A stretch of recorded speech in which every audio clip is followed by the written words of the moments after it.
I'm Megan Skidmore. For 2.5 years, I have been talking about evolving faith journeys. I started to tire of the heaviness of this focus. I had the clear message come through. It is time for Beyond the Shadow of Doubt podcast to evolve into Living Beyond the Shadow of Doubt podcast. With the same vulnerability and unapologetic authenticity, I will be focusing on the joy in this journey, the life and the living that comes on the other side of maybe, on the other side of what's possible. I want to talk about claiming spiritual sovereignty and becoming your own captain of your vessel. Let's celebrate releasing what no longer aligns for you and connecting with your higher power and honor expanding your energy field to make room for all things new.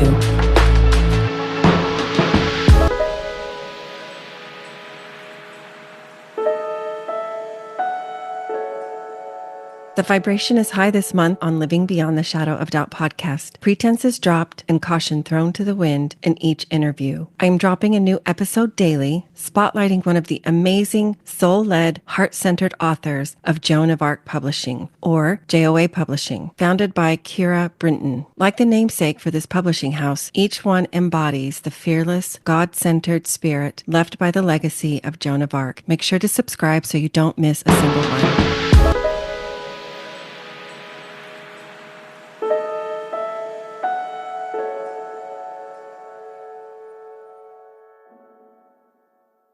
Welcome to today's episode on Living Beyond the Shadow of Doubt. I have the boss lady of JOA with me. Not really, just kidding. But Emily, you do a ton behind the scenes, and I know you do.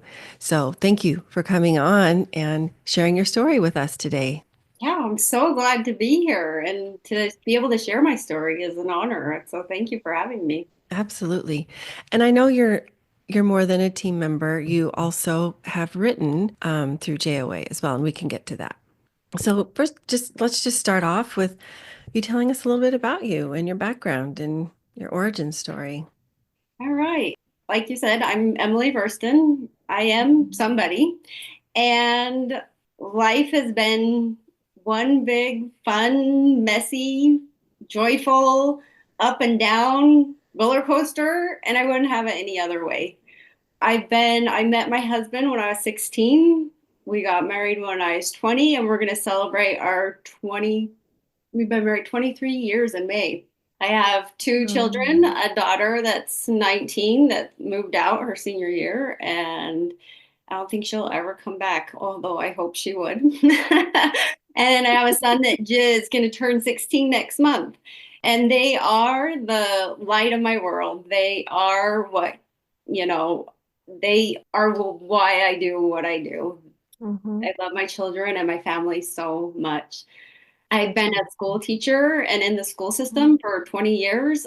I've done all the grades, except for I've never been in junior high, 7th and 8th. It's the age that I just don't think that we would be a good match. But other than that, I've taught every grade.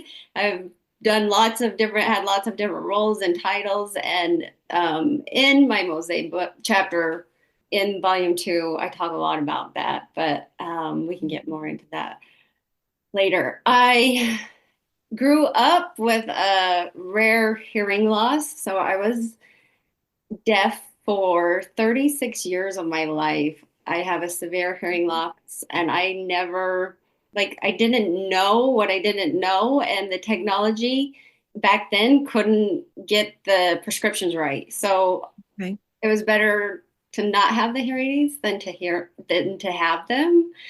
But 6 years ago, I found a hearing doctor and we got my prescription right. And so for the last 6 years, I've been able to hear. What? And I did it's not been know this about you. funny. I So didn't know that. funny because I read your chapter on the weekend, Mm-hmm. and in my world, being deaf, I learned to listen a different way, like communicate a different way. I didn't know what they were saying, but I just learned to read their body language, it Mm-hmm. was a whole different world. It was kind of lonely, and my family's helped me a lot. And but the last 6 years being able to hear, that has been a journey in itself. It's been a roller coaster. It's been good and bad. So I'm still navigating, learning this world of hearing, but through that, I have learned and grown so much that I can't even believe that I'm here right now on a podcast with you Mhm. and can hear you. So Wow. I am honored to be, you mentioned before we started uh, the record button, and this is your first interview, and I'm just honored to be that person for you. That's great. Wow, I didn't know this part of your story, Emily. yeah, yeah. Thanks for So sharing that. yeah.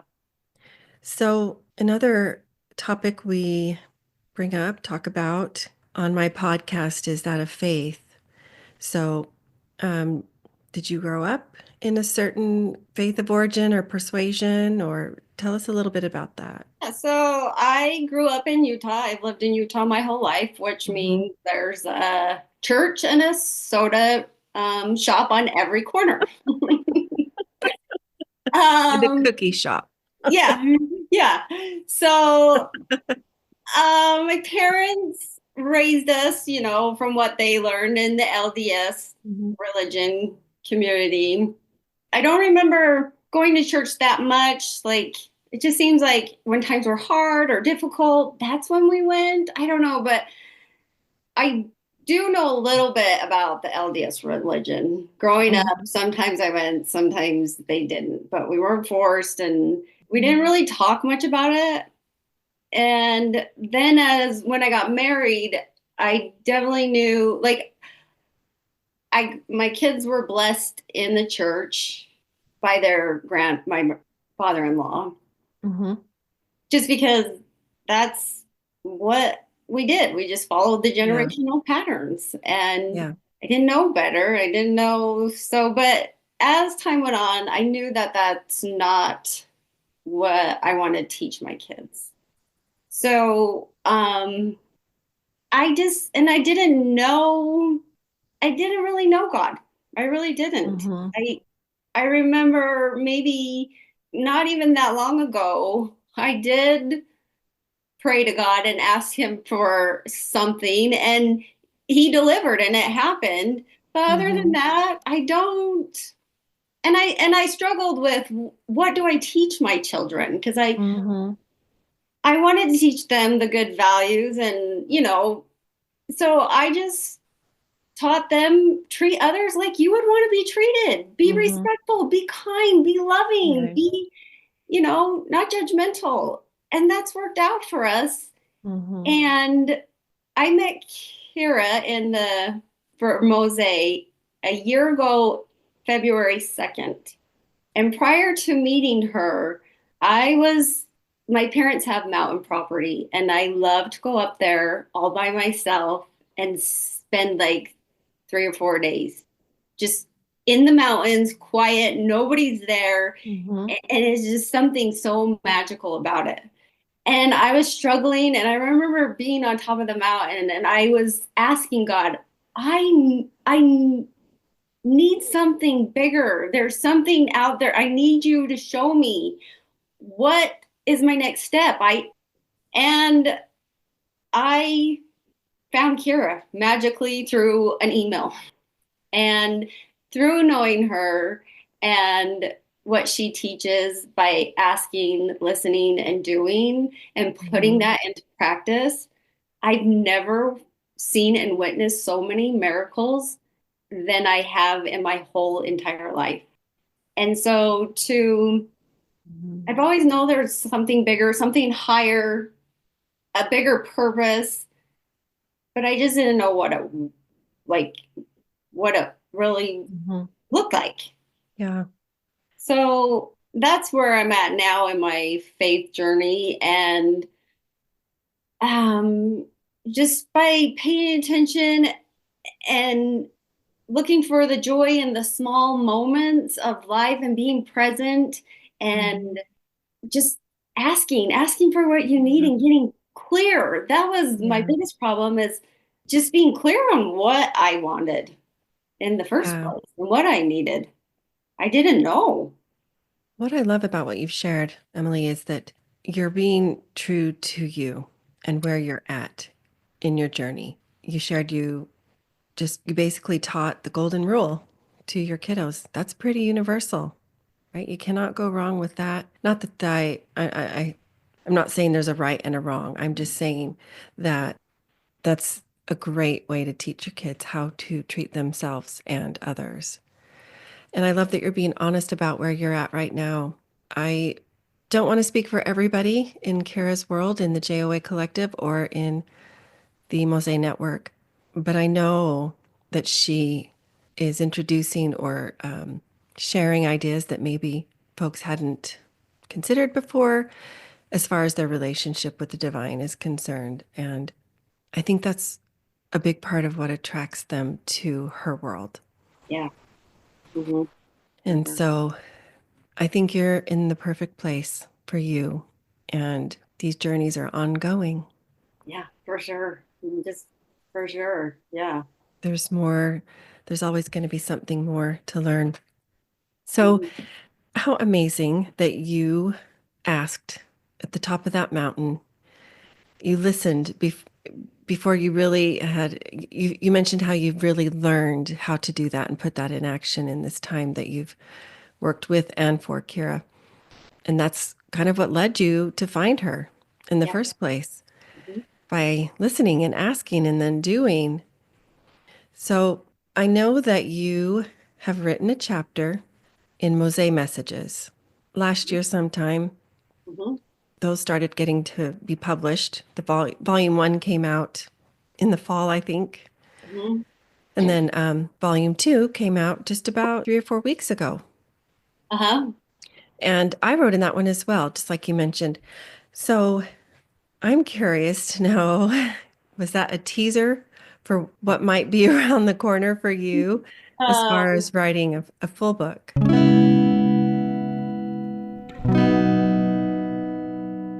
As part of my commitment to giving back, every first Friday of the month, I offer a free coaching hour. Anyone is welcome to join, and you may leave your camera off and change your name if you would like to remain anonymous. This is an opportunity to get introduced to my style of holistic coaching and what it would be like to work with me. Gain real skills, insight relevant to you, and fresh perspective on life circumstances. Each month is a different topic. For those attending, there will be opportunities for a complimentary one-off energy alignment session. Once registered, you will have access to discount codes for my other offerings. To get the link, including all the resources, register to complete the agreement at the link in the show notes.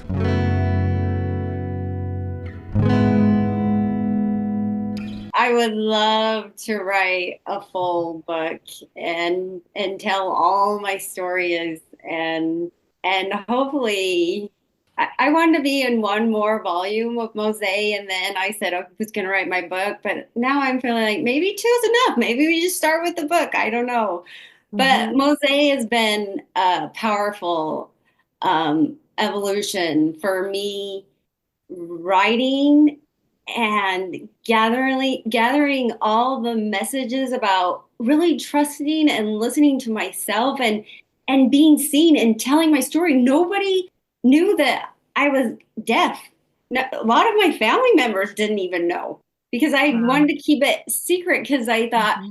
if they knew, they would judge me, wouldn't think I was smart enough, or, I just Mm-hmm. didn't want that to be my label ever. So I never talked about it.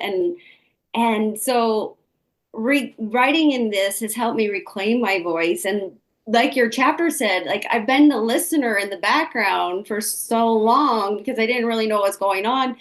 To be able to talk and be seen is so scary, but so exciting at the same Mm-hmm. time. Mm-hmm. So hopefully I can, I do. I'm going to write my book. I just don't know when. Well, the symbolism there just runs deep to be able to talk and be heard and seen, literally, in your case. Yeah. Very cool.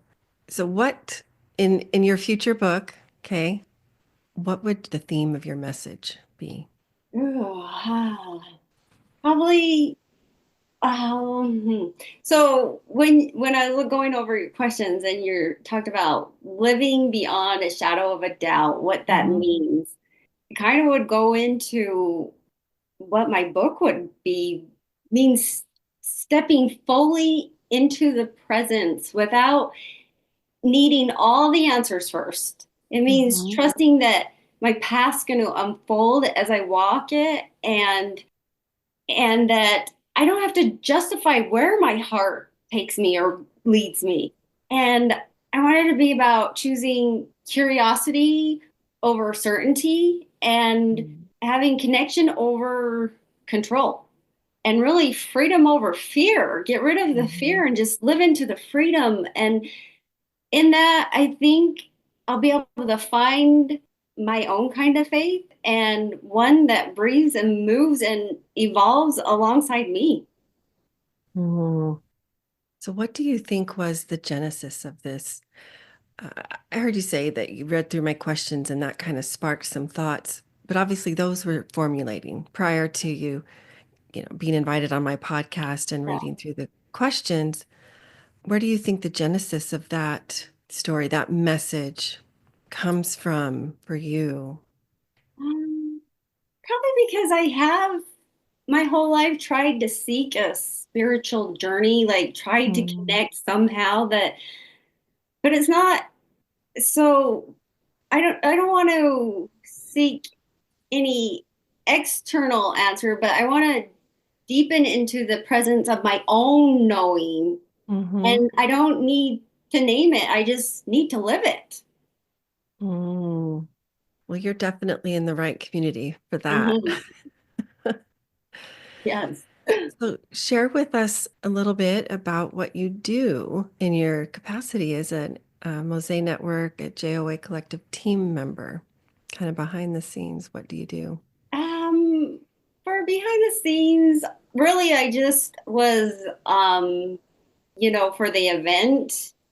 She called me on quick, asked me if I wanted to be a part of the team, and I couldn't not pass that up. And the funny thing is about that story is the night before she called and asked me to be part of the team and part of the event, I had asked God that night, God, if I am meant to go to this event, please show me a way because it was far. I'm a homebody. I don't like to travel.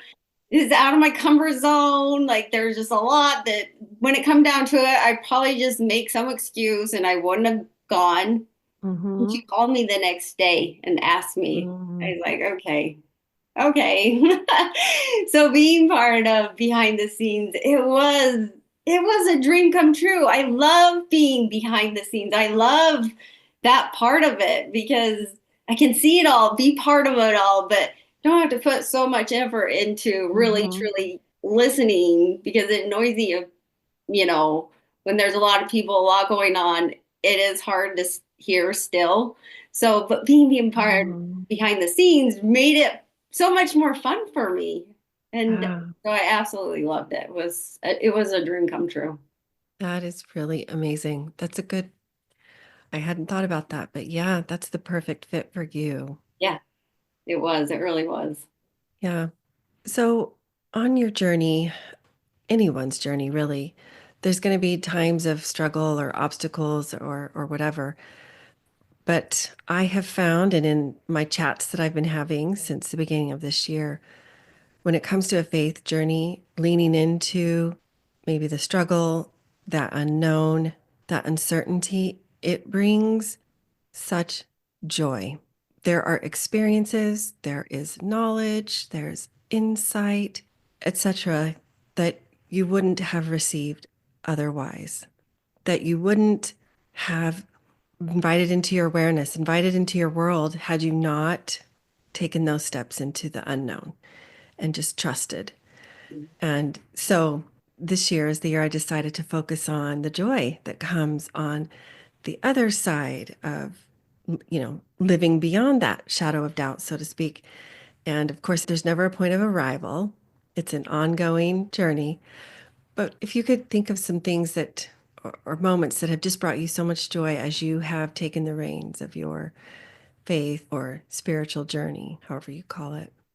Yeah, the joy and the struggles and all of it, it never, like, I'm always amazed. Like, I ask and I listen and I do. And every time there's always something, some miracle that I'm like, I can't even explain this. Like, this is just like too, like, I can't believe this is happening. Can't believe this is my life. And all I had to do is ask. Like, true, so many things have happened that I'm like, wow, like, Mhm. only it's so you just had to be there to really truly believe Mhm. it. Right. I was just going to say it's like it's almost too good to be true. Yeah. It has been an eye-opener to learn that really we just need to ask, that there's no qualifications prior that you need, or lists that you need to check off, or like God, the divine, the universe, however you refer to it, is there and wants to shower us with beautiful things, with help, with experiences, with love. Mhm, mhm. Just embrace us as we go throughout this journey. I've Yeah, really learned how we're never alone. yeah, yeah. Yeah, and right there, you know, being deaf, I did feel so alone, but since I've been asking and meeting with God and listening, I've had such peace and I haven't felt alone ever. Mm, So it what a really, gift. really has been a gift to have found, and it's so simple. It's so simple. We just have to Mhm. ask and And, listen and then act. Otherwise, we and invite then the act. That's suffering. the biggest, that's my chapter in volume 2 is about redefining life's purpose Uh-huh. and about you have to find your purpose. You think it's this big, you're waiting for some big thing to like land in your box, this pretty little bow, like, here you go, but Hmm. no, you create your purpose. It's what's important to you that matters. But if you don't do anything about it, how will you ever find that out? You have to Yeah. do the things. Yeah, you won't. Yes. So well said. Um, so you touched on this a little bit, but if anything else comes up, I always like to wrap up with the question to my guests. I changed the name of my podcast this year to Living Beyond the Shadow of Doubt because I started to notice this heaviness. I just kind of tired of the heavy. The faith journey can be really hard, really challenging. It can be a lot of things. And I wanted to shift to focusing more on those moments of bliss, those moments of aha, those moments of just happiness and joy that come to us when we lean into that uh, those hard points or those points of uncertainty. So, what does it mean, Emily, to you to live beyond the shadow of doubt? Probably just, being in the moment and choosing the curiosity and choosing joy and letting go of control, not being able to hear. I felt like I had to control everything so that I knew what was going on. If I was in control, then I could do it and figure it out. But if Mm-hmm. I let somebody let go of the control, then I had to work harder. And Mm-hmm. but it's not in that. It's letting go of the control and making the connections and letting go of the fear and the doubt Mm-hmm. and all like the expectations of what your family may think. Like we've all passed it down that sometimes we gotta break it. We gotta change Mm-hmm. it. Yeah, So breaking cycles. It's hard work. yeah, it really is. I've I've had to learn the lesson more than once, and I think I'm still learning it that control really it's kind of a myth. It doesn't really exist Mm-mm. except in the stories we've created about it for ourselves to help ourselves feel more at peace or we think more assured or like everything's going to be just fine. But Just it's just it's not it's an illusion. And 100%. so letting go, trust, just enjoying being present in the moment. Yeah, I hear that. Very good advice and counsel there. So I just have a few for fun questions I want to throw out to you, just looking for 1 to 2 word answers. Tell us your favorite book. Favorite book is right here. This is Louise Hay's You Can Heal Yourself. This is my Bible. This is my go-to. This is my number one favorite book. Awesome recommendation. Are you an introvert or are you an extrovert? More introvert, but I kind of borderline, like, I like to be around, but if I had to pick one, introvert. Yeah, I get that. I refill my bucket through alone time. Yeah. And who's your favorite artist? Oh, this one I probably would say my dad. My dad's not really an artist, but he likes to paint pictures and he just figures it out. And I'm like, I didn't know you could do this, but he's painted me a few pictures and they are my most favorite. You can choose your dad. You can choose whoever. That's amazing. Are you a night owl or morning lark? Morning, I love mornings. I'll go Good for mornings any you. day. Do you have a celebrity crush? Oh, I would pick Kelly Ripa, Heidi Klum, and Kevin James. If you can mix those three together, that would be my ideal, like. That is very specific. You knew that answer right away.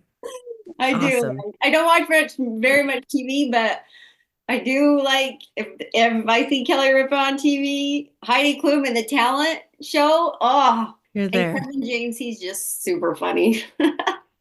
And do you do still or carbonated water or diet soda or something else? I love Diet Coke and I love coffee so much, and I do need to drink more water. And then finally, the furthest place you've traveled. Farthest place, I don't travel much. Like Arizona, we drove to the event, and Uh-huh. so I think that's the farthest I've ever That's drove somewhere. amazing. Yeah, so that Arizona driving was probably my farthest that I've been. That is fantastic. I love that. Good for you. I'm proud of you. So, Emily, if folks wanted to connect with you or they had, because they have questions or whatever, what would be the best way for them to connect with you? Probably Instagram at Emily Burraston is where I hang out the most. That's Okay. my one social media outlet, and my link tree's on there. You can find all of my stuff on there too. But Sounds good. I'll make sure and leave that in the show notes for them thanks. to have. Thank you again so much for your time. It's been so fun to chat with you. This was so fun. I love this. This is so much fun. Good. Thank you for having me. Of And I loved course. all these questions and being able to share them all. It's been so fun. Appreciate you. Thanks so much. Thanks.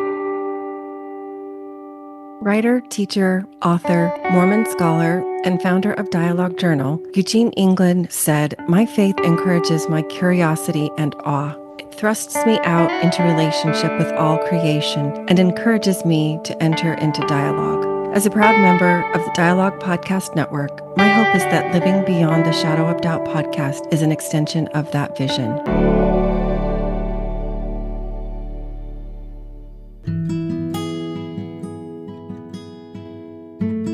Visit meganskidmorecoaching.com to find this podcast and additional free resources, including the link for a complimentary coaching session. Follow me on Facebook or Instagram for more, or to send me a DM. Help the podcast grow. Please follow, review, and share with a friend.